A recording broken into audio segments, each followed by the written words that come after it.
أعوذ بالله من الشيطان الرجيم بسم الله الرحمن الرحيم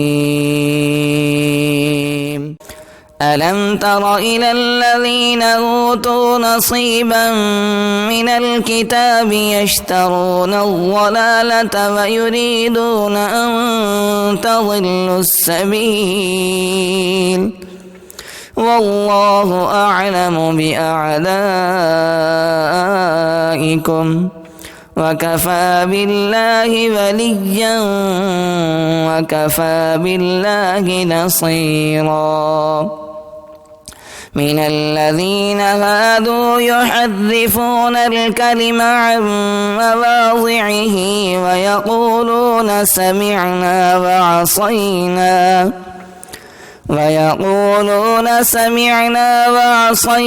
واسمع غير مسمع وراعنا ليا بألسنتهم وطعنا في الدين ولو أنهم قالوا سمعنا وأطعنا واسمع وانظرنا لكان خيرا لهم وأقوم ولكن لعنهم الله بكفرهم فلا يؤمنون إلا قليلا يا أيها الذين أوتوا الكتاب آمنوا بما نزلنا مصدقا لما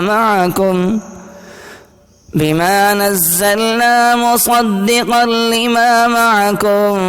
من قبل أن نطمس وجوها فنردها على أدبارها أو نلعنهم كما لعنا أصحاب السبت وكان أمر الله مفعولا إن الله لا يغفر أن يشرك به ويغفر ما دون ذلك لمن يشاء ومن يشرك بالله فقد افترى إثما عظيما ألم تر إلى الذين يزكون أنفسهم بل الله يزكي من يشاء ولا يظلمون فتيلا انظر كيف يفترون على الله الكذب وكفى به إثما مبينا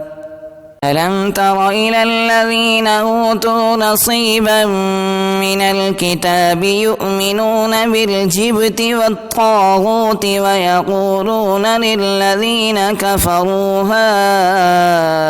هؤلاء أهدى من الذين آمنوا سبيلا أولئك الذين لعنهم الله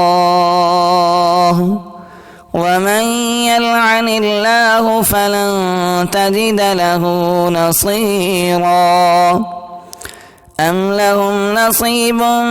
من الملك فإذا لا يؤتون الناس نقيرا أم يحسدون الناس على ما آتاهم الله من فضله فقد آتينا آل إبراهيم الكتاب والحكمة وآتيناهم ملكا عظيما فمنهم من آمن به ومنهم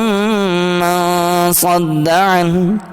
وكفى بجهنم سعيرا। ये वीडियो आपकी खिदमत में लर्न कुरान वेब की जानिब से पेश की जा रही है। अगर आप भी घर बैठे कुरान मजीद की तालीम हासिल करना चाहते हैं तो हमसे राब्ता करें।